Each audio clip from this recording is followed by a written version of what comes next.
पाकिस्तान ने सऊदी अरब और तुर्की के साथ दिफाई मुआहदे में तोसी का इशारा दिया है। जनाब तर्जमान दफ्तर खारजा की हफ्तावार ब्रीफिंग हुई जिसमें उन्होंने कहा कि मक्का मुआहदा अमन सलामती के हवाले से सिर्फ 3 ममालिक तक तो महदूद नहीं है। खत्ते और उससे बाहर इज्तिमाई जो सलामती है उसको यकीनी बनाने के लिए कोशिशें जारी रखी जाएंगी। बुहिरा अहमर में तजारती जहाज़ पर हौसियों के हमले की भी मजम्मत इस मौके पर सामने आई।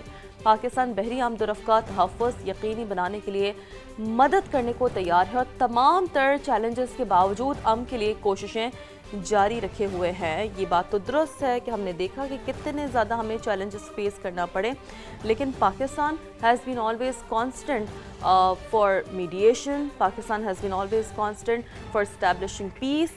और ये जो मुआहदा है ये उसी की एक सिलसिले की कड़ी है, because it's a diplomatic is a process, right. बिल्कुल ऐसे ही है। और चूँकि इस सारी सिनेरियो के बाद बहुत ज़्यादा ज़रूरत थी कि ख़ित्ते में एक नया जो मिलिट्री अलाइंस है ख़ुसूसी तौर पर वो तश्कील दिया जाए, जिसका आगाज़ पाकिस्तान, सऊदी अरेबिया और तुर्की ने कर दिया। पहले खैर सऊदी अरेबिया और पाकिस्तान का मुआहदा हुआ और उसके बाद तुर्की भी इसमें शामिल हुआ है। तो फ़ॉरेन ऑफिस के जो तर्जुमान हैं उन्होंने मज़ीद क्या इस बारे में कहा है वो आपको दिखाते हैं।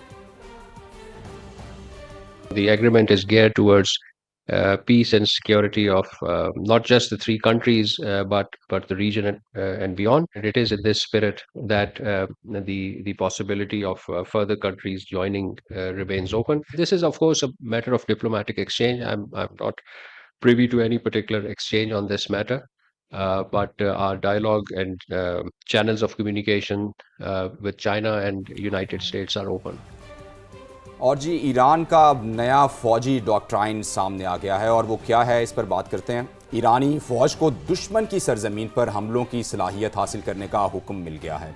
पासदारान इनकलाब के सीनियर मुशीर ब्रिगेडियर जनरल रज़ा नकदी का इंटरव्यू, उन्होंने ये कहा कि ईरान को इस काबिल होना चाहिए कि दुश्मन के इलाके तक जंग को ले जा सके। ये एक अहम नौइयत की ख़बर है, इसे कहा जा सकता है, चूँकि इससे पहले हमने देखा कि अमेरिका तक तो ज़ाहिर है ईरान पहुँच नहीं सकता था और अब वो ये हुक्म दे दिया गया है कि किसी तरह भी ये सलाहियत पैदा की जाए कि दुश्मन मुल्क जो आप पे डायरेक्ट हमले कर रहा है आप भी उस पर डायरेक्ट हमले कर सकें। अब देखिए ना, पासदारान इनकलाब ने कहा है कि वो इस सलाहियत को हासिल करे।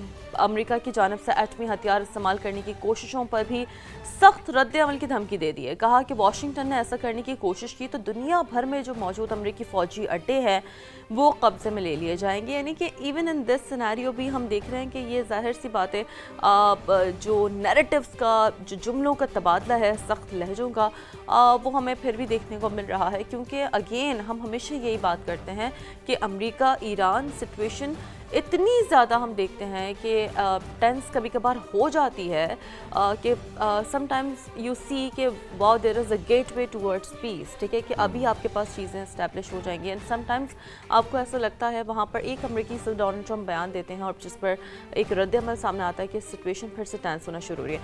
अब ज़ाहिर है अब ईरान की जानिब से जब जवाब तो आया है, ठीक है, ये एक स्टेटमेंट उनकी जानिब से आया, तो अब लेट्स सी, ज़रा देखते हैं अमेरिकी सदर डोनाल्ड ट्रंप क्या कहते हैं। वो ये कह रहे हैं कि ईरान अब मशरिक़ वस्ता का बदमाश नहीं रहा।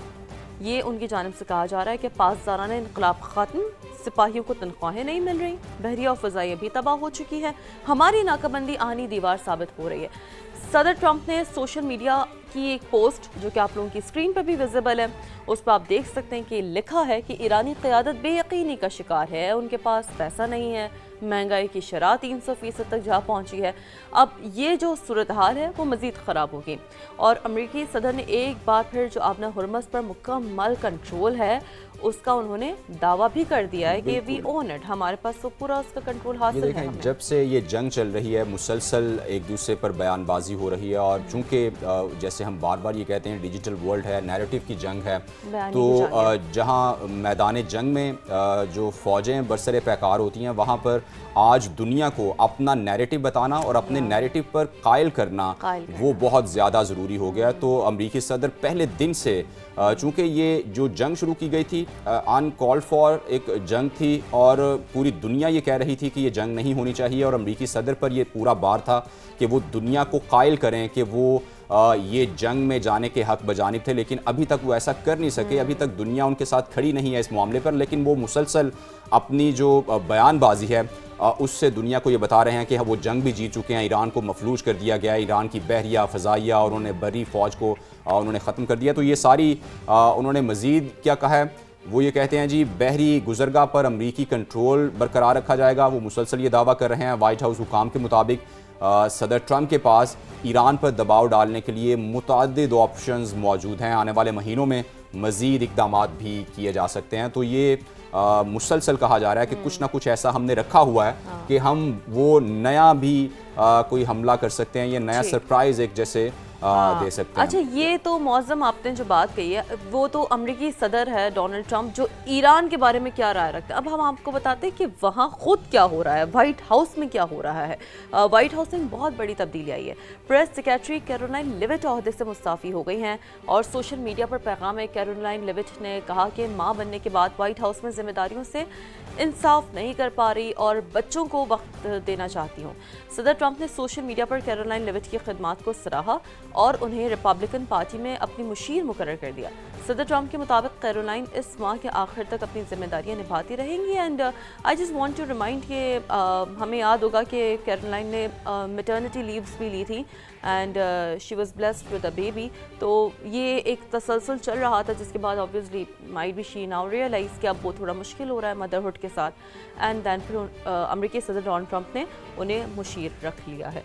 अब चलें जी, ये तो हो गई वाइट हाउस में तब्दीली की बात। इससे पहले हमने बात कर ली कि जी ओवरऑल सिचुएशन क्या है। तो सिचुएशन तो अमेरिका ईरान की अभी भी कोई टेंस है, और जब भी ऐसा होता है तो फिर हम देखते हैं कि एक काम ज़रूर होता है कि पेट्रोलियम मसनूआत की कीमतें जो हैं वो फ्लक्चुएट कर रही हैं, मुसलसल कर रही हैं और इंटरनेशनली कर रही हैं, और जिसका दबाव या फिर कुछ थोड़ा बहुत फ़ायदा पाकिस्तान को भी होता है। तो हुकूमत ने एक दिन के लिए, यानी अभी बता रहा हूँ जितना थोड़ा सा फायदा हुआ है, आप उसे फायदा कह सकते हैं। देखें, मैंने इसीलिए थोड़ा सा लफ्ज़ यूज़ कर दिया कि कहीं ना कहीं नुकसान ज़्यादा होता है, लेकिन फ़ायदा थोड़ा सा चुन्ना सा जिसे कहते हैं ना, वो हो जाता है। इसीलिए 54 पैसे फी लीटर सस्ता हुआ है, चुन्ना सा फायदा। यस, बिल्कुल। तो इसी तरह जो पेट्रोल की कीमत है वो 94 पैसे उसमें कमी की गई। देखें, फ़ायदा कुछ ना कुछ तो हुआ है।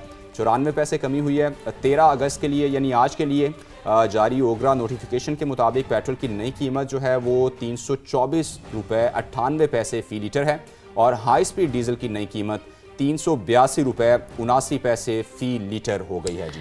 अब आप देखिए ना कि हम बाज़ औक़ात इसको ये कहते हैं कि एक गिलास जब हाफ़ फिल्ड हो ना, तो आप देखें कि अगर आपको रिलीफ की तवक्को रखनी है, अगर आपको पॉजिटिव रहना, आप ये देखें कि आधा गिलास तो शुक्र है फिल है, ठीक है। लेकिन यहाँ तो इस पेट्रोलियम मसनूआत में तो आप ये भी नहीं देख सकते कि आधा ग्लास फिल है, क्योंकि 54 रुपये तो 54 पैसे कहीं नहीं एग्जिस्ट करते हैं। बट एनीवेज वी होप कि इंशाल्लाह ताला आलमी मार्केट में कुछ तेल की कीमतें इस तरह से कम हों कि हम इंशाल्लाह आप लोगों के लिए कुछ अच्छी खबरें भी पेट्रोलियम मसनूआत से मुताल्लिक़ अनाउंस कर सकें।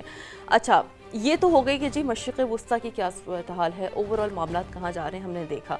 अब आगे बढ़ते हैं और अब आपको बताएं कि मीर रज़ा केस में एक और अहम पेशरफ्त सामने आई है, जहां डिजिटल शवाहिद NCCIA के हवाले कर दिए गए हैं और उनमें मीर रज़ा के मोबाइल फ़ोन्स और जो डिजिटल वॉच है वो शामिल है। दोनों का जो फोरेंसिक भी NCCIA करेगा।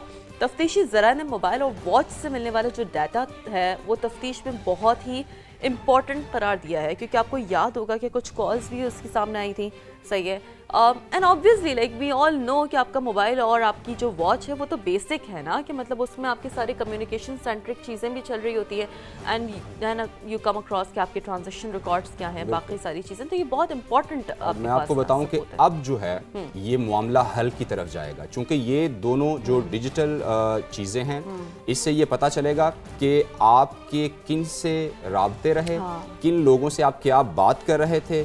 और ये देखें, केसेस में या तफ्तीश में कड़ियाँ जोड़नी होती हैं आपने, और ख़ास करके जो मर्डर केसेस हैं उसमें आपने लिंक्स करनी है सारी चीज़ों को। और जब आपका ये पता चलेगा कि ये बंदा मरने से पहले या मर्डर होने से पहले किस किस बंदे से राब्ते में था, किस किस बंदे से बात कर रहा था और क्या एक्चुअल बात हो रही थी, क्या किसी ने उसमें किसी थ्रेट का उसे कोई दिया गया, या फिर उसने कोई ऐसी बात की जो अल्टीमेटली उसका नतीजा उसकी मौत की सूरत में निकला। तो अब जो है, जो कि बहुत देर बाद ये हो रहा है, ये बहुत पहले हो जाना चाहिए था। लेकिन खैर देर आए दुरुस्त आए, तो अब ये केस जो है ये हल होने की तरफ जाएगा। तो वालिदैन की मौजूदगी में मोबाइल फ़ोन्स और डिजिटल वॉच तहकीकाती हुक्काम के हवाले कर दी गई हैं।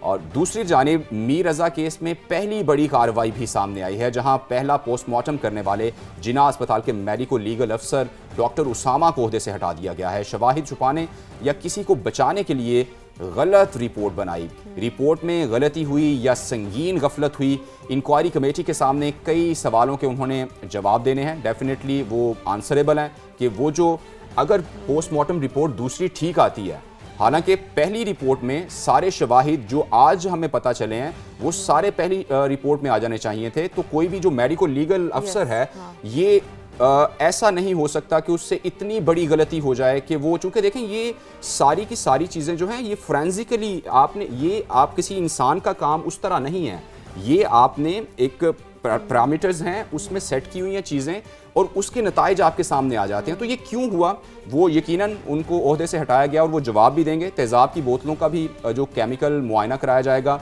इससे भी बहुत फ़ायदा होगा तफ्तीशी टीम को। डिजिटल करेंसी की कहाँ और किस